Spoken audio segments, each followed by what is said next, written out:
Feeling alone is an understatement. I can never let go of the hurt I'm facing. Riding new circle, no destination. Feel the wind in my hair as I start to bake it. High as a kite, I see niggas faking. Tell a lie like I ain't got no intuition. Tell them karma's a bitchin' and keep it pippin'. Ain't got time for no drama or niggas bitchin', but they fishing for the info. Got a gig gon' stay low, ain't nobody up in my zone. Can't imagine living this long, feeling this gone from reality like fuck. And we got Mr. R.O.C in the house. How you doing today, my guy? Good, man. It's a good day. It's a good day, man. Yeah. It is, man. How you been doing, bro? Good, bro. Just working. Yeah. Working. Hard? It's all hard. Yeah. As fuck, bro. Like for everything, for getting this money, this music, still been just going. Like I've been working, bro. That's good. That's good, man. Well, I appreciate you being on the show. I appreciate you for having me. Nah, man. Oh, God, bro. Nah, for real. We've been ducking and dodging each other, man. You know. But everything usually comes together, man, and it's a blessing to have you here again. Thank you. Yeah, bro. For the people who do not know who R.O.C is, can you please let them know what R.O.C is? Well, ROC, R.O.C, stands for Respect Original Creation. It's actually right there. All right. How did you come up with this? Actually, it was me and one of my homeboys from high school. I'd always went by ROC, R.O.C, and he was like, bro, like, you know, R.O.C is like an acronym, so what's it mean? And I was like, bro, I don't know. So we literally just sat in my room for like 30 minutes, just trying to, just putting different words together and shit, and Respect Original Creation just came out of nowhere, and it just made sense. So it definitely makes sense. Yeah, that's smooth, bro. That's real smooth, man. And let the people know how long you've been doing this. You know, give a little bit of your background, if you don't mind. Okay. Well, I've been rapping since I was in the 2nd grade. Been singing since I was in the 4th grade. I went to all-state chorus, 7th grade, the only one in my school to actually go that tried out. There was like 20-some people that tried out. I was the only one to make it. She was crazy. But I did. You mind hitting the note for us right now while we're up? No, I'm joking. Go ahead, bro. But yeah, high school, I was in, you know, chorus, musical theater. I did all-state chorus all 4 years of high school up in Louisville. Like, my whole family do music. Like, I am just musically inclined. Yeah, it looked like everything in your life has always been something music related. Absolutely. That's good, man. That's a blessing, honestly. Music gets me through the day, man. Music saves my life damn near every day, bro. Yes, I definitely dig at my dog. So you say you've been rapping. Well, I don't really call you a rapper. You're a musician. You do a whole bunch of different things on the mic. I love it. You feel me? You don't just stick to one thing. You usually try to dibble and dabble on a lot of different things. Yeah. And I remember the first time I heard your music, it was actually from Marley Carter, aka my brother. Shout out, bro. Ricky. Yeah, we gonna go Ricky. Yes, sir. Yeah, man. And the first time you played for me was Work. Oh man. Yeah, man. Classic. Yeah. Classic joint. What park was you at whenever you was shooting? That was I couldn't even tell. Park on campus, right across from BCTC. You feel me? You know where we have the big water balloon fight? Yeah. The basketball court, right? And was that your first video that you did right there? Or was that? That was my first video there, but it's not my first video. Okay. What was the first video that you did? First video I did was a song called It's Real. And that was off of my first project that I ever released, The Realist. The Realist. Yeah. Funny enough, I talked to Dizzy about my dog. He was telling me about the song that he had on there, and I was like, it wasn't the healing component. He said, "No, this is on the first one, The Realist." I said, okay, because he was on there. Yeah, okay. Hey, shout out to Dizzy, my dog. Shout out Dizzy Wise. That's yeah. Damn. That's crazy. Yeah, that's big crazy, bro. So you say you've been doing this for a while, man, and let me ask you, since 2nd grade, been writing, and I know you've had a lot of things come up to you as far as just different perspectives, things that you've learned throughout your journey and your growth as a musician, right? What has been, if you can give me one thing or maybe two things, what would be one of the the biggest things you've taken away that you've carried with you for a while? It's crazy because there's a story to both of these. The first thing is to be yourself. Don't try to be anybody else. You feel me? I was one of them niggas back then who was, you know, basically rapping about whatever. You feel me? Shit that I'm definitely not doing, you know, busting guns and killing people and selling drugs, nigga. I wasn't doing none of that shit, but I was rapping about it. And one of my brother's friends told me, bro, you know you're not doing this and you're dope. Talk about you. Be you. So yeah, be you. And also, don't let nobody tell you can't do anything. There was a guy, he's actually one of my closest friends now. His name's Trip. We went to high school together.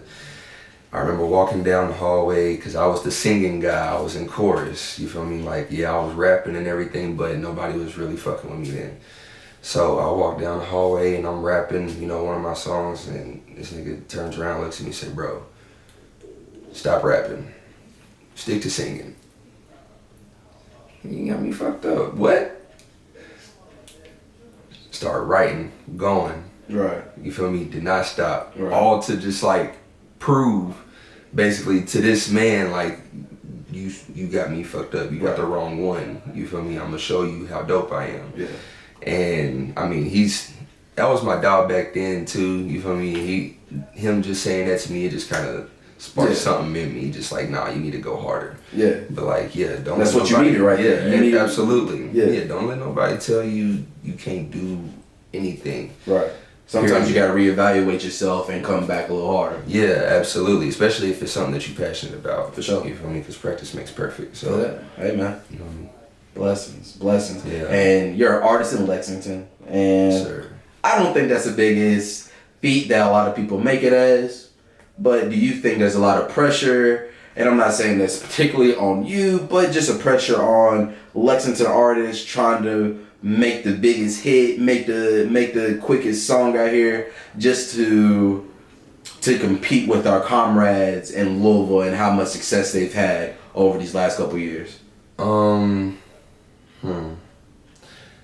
It's kind of a loaded question.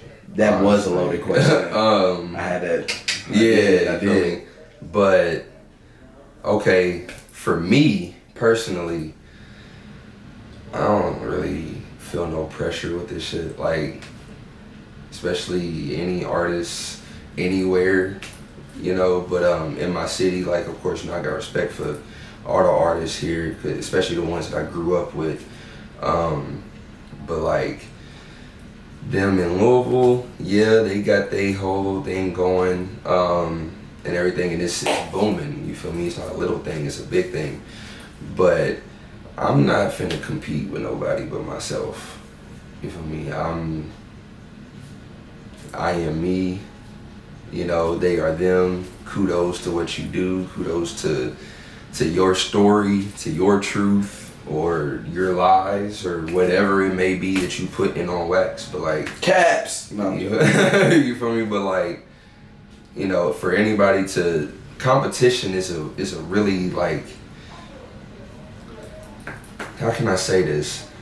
I see no competition, but I love friendly competition.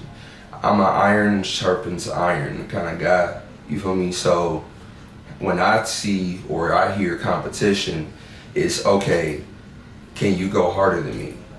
And if you can go harder than me, let me do what I need to do so that I can go harder than you. And then we can keep on doing that. That's us growing off of each other. Niggas around here, they wanna, you know, they beefing off this shit. It's like, we are Lexington. You feel me? Like, yeah, you know, people are starting to see us and everything, especially because of Louisville. But like, this is Lexington, my guy. Like, we are still building. We're still in that building process of making this what it has been, but has been pushed down for a long time. Right.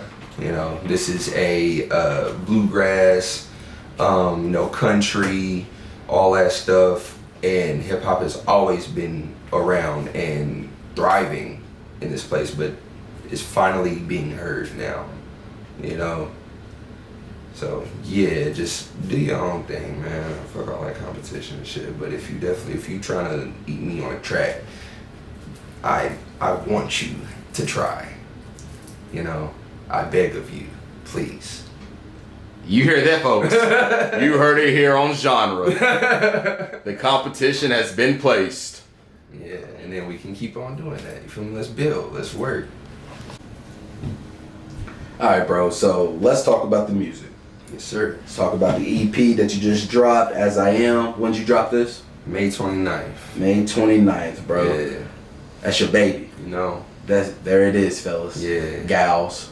All there for you. Go make sure that y'all go look at that. Make sure it's on all platforms, right? Yes, all major platforms. Hey, make sure y'all go do this right after y'all watch this episode. Yes, sir. Yes, now let's get to it. This EP right here that I've listened to quite a few times. And what I got out of it is that you went through a healing process. Yes. And the healing process that I believe that I was hearing, and I was basically hearing and feeling within all your tracks is that you became a higher person of yourself during your process of you being kind of broken down in a sense. Yeah.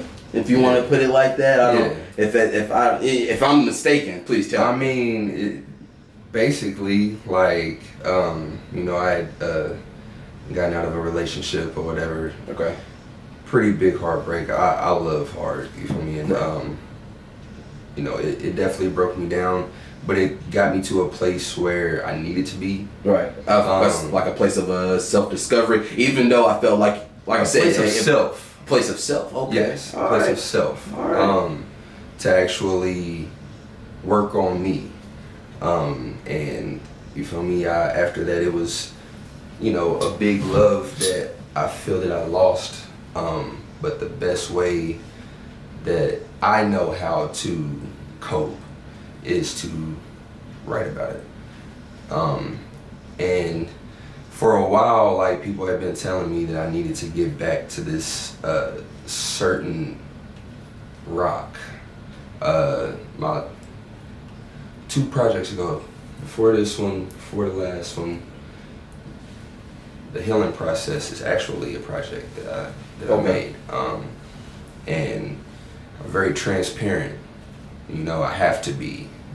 You feel me? Like, I have to get whatever it is on my heart out so that I can actually deal with it, let it go. And that was part of one of your skits that's on the EP, right? As far as letting go. Yeah. And I felt like those was maybe old songs that were written by y'all or whatever, by yourself or whatever. Just like it was all songs that we had made, and just letting go. Letting go. You feel me? Just having to do that for me. Right. No matter how hurt I was or how betrayed I may have felt,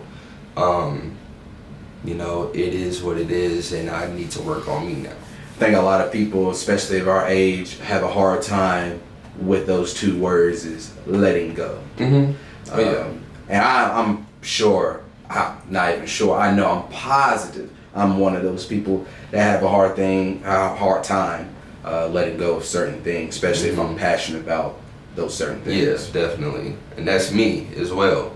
And this was actually me letting go of that part of me. Okay. Learning, what is it? How does it go? About change, accepting the things that you can't change. God grant me you might have to cut this apart because I'm trying to get this.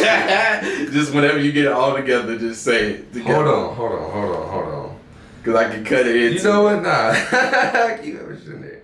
Because this is like, I don't look at it enough, but I know it. Right. Like, in my soul, you feel me? Serenity prayer, right? God grant me the serenity to accept the things I cannot change, the courage to change the things I can, and the wisdom to know the difference. Yeah. It's a beautiful saying. Yeah, and that was me getting there, now that I'm actually thinking about it. Yeah. Now that I'm actually thinking about it.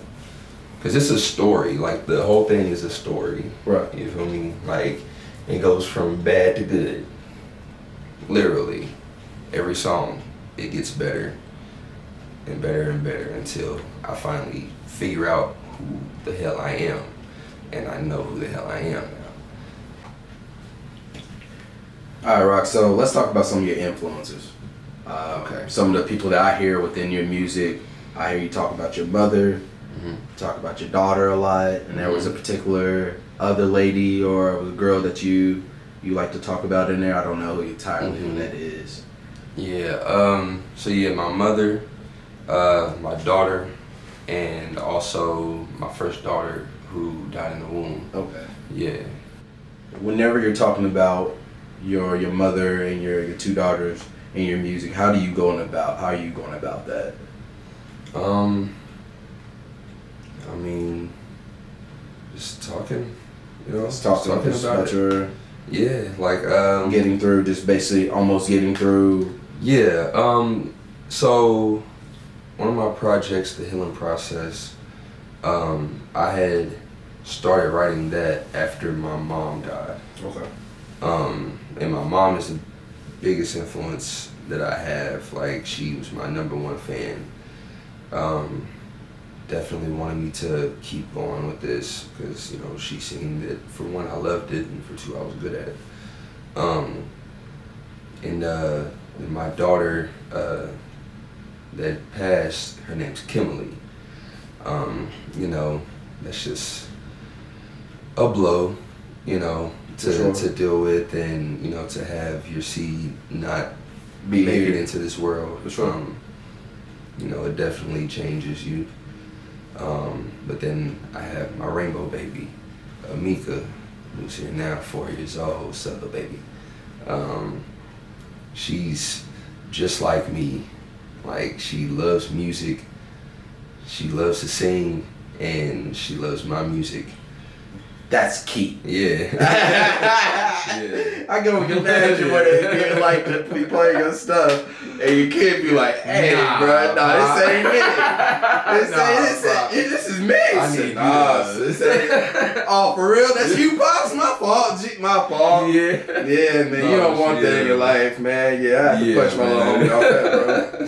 Yeah, sure. but she actually fuck with my music though. You feel me? Like, that's cool, man. Yeah. So it's just, and also, you know, if I'm gonna talk about him, I'm gonna be honest, like I always am. Like, you know, I'm not a perfect person, baby girl, but, you know, I need you to understand that that's a thing. Like, I'm not perfect, but I am growing and I am trying. Whether I make it now or later, at least it'll be better late than never. I like that. You know? I like that. And let's talk about, you got a video out along with the EP, Soul Cry. Soul Cry. Yeah, Soul Cry. Cry. I don't know. All right. Soul Cry. Yeah. All right, man. So can we talk about how that came about? Well, I was in the process of writing the entire EP. Before you go with that as well, was there another concept to this before you kind of dropped or made this? Like, you had something else going on before? Yeah, actually, I did have something else going on. All right, before okay. Yeah, but I'll talk about that in a second, because you know, already been. But yeah, Soul Cry, that video, it was shot by Marley Johnson of Riding Sushi Photography, and it was edited by my dog Marley Carter. Yeah, I mean, the Marley Squad, yeah, I mean, they killing that. But yeah, it was thought up by me just to basically kind of get a story told, having an actual, what is it called, concept video for one. But, you know, it was just me at the graveyard visiting my mom, just kind of like, what the fuck's going on with my life? Like, I let this shit happen again, you know, and it was the start of me letting go. Going throughout the video, it ends with the blue, which actually that video is coming soon. Great. Yeah, most definitely. I think that's kind of everyone's favorite. Yeah, that's like everybody's favorite. It's either the blue or self-love. Okay, sure. Yeah, I hear a lot of people talk about self-love as well. Yeah, okay. But when I look at the streams, the blue is the one that's it. Yeah. Okay. Make sure y'all keep hitting that too. Make sure y'all keep hitting it, definitely. All right. Now, and speaking of posting and all that good stuff, let's talk about this little Facebook post that I seen. Mm-hmm. Okay, and I might be paraphrasing here. Probably not. It was kind of short. But you said that you wanted this EP to go out to an artist. Yeah. I think you said the artist was J. Cole. Yes, absolutely. Dreamville. Cole. Anybody. Cole. Jermaine. Cole.